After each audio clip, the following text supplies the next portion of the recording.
Good morning, Dr. Hirzel. One of the inspiring insights we could gain from your research is this rather new approach to history, usually seen as a subject matter in school and as a literary genre.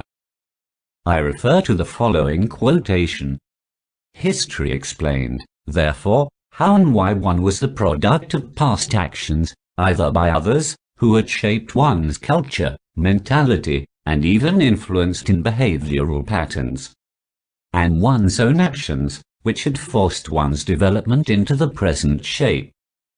With all of this affected by the role of perception and, perhaps, propaganda and so on. You propose that it serves as a model to understand social constituency better.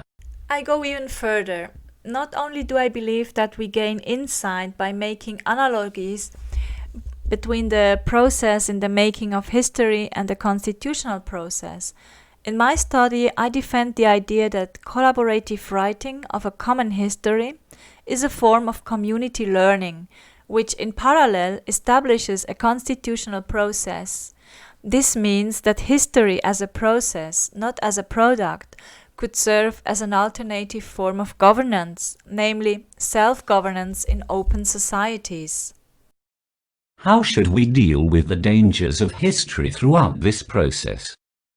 You yourself write, and I quote, "In a certain sense, historiographic narratives could be used for propaganda purpose."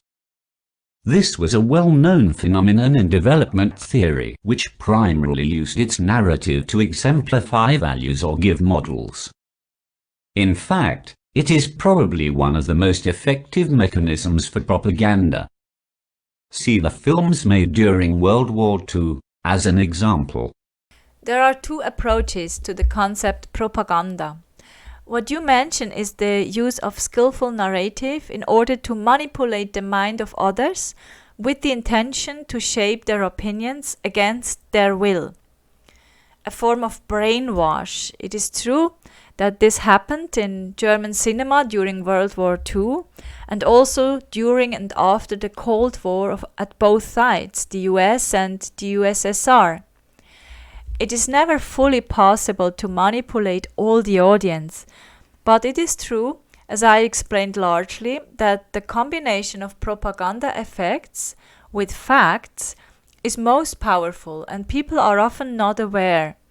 This is a wonderful example how history is used in a closed, a highly hierarchical top-down society, or better said, abused. So it is something dangerous. All forms of encounter are dangerous. If one of the discourse partners is acting uncautiously, then even more. However, this form of propaganda is not constitutional. It remains at the level of opinion, not at being. In a certain way, it is also less dangerous. We could experience that. After the named wars, how quickly people switched their opinion and how they never really changed their way of being.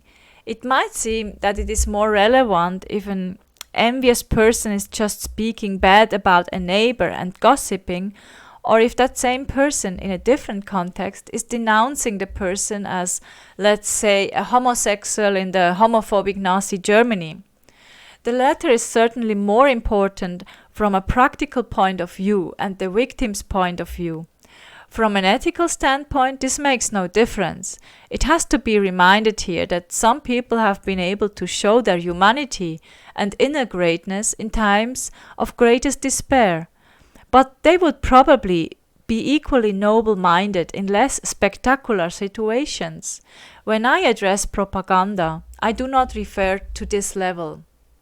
What then is the second form of understanding propaganda?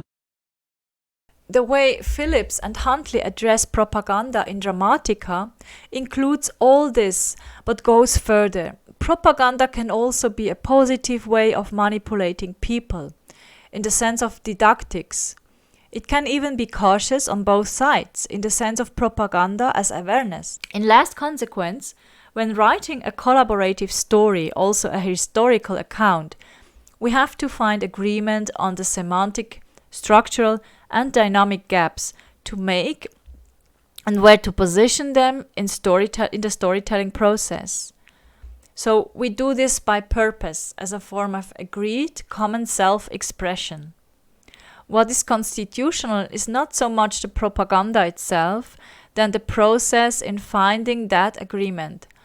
This is much more dangerous because it will change us. It has a transformative effect.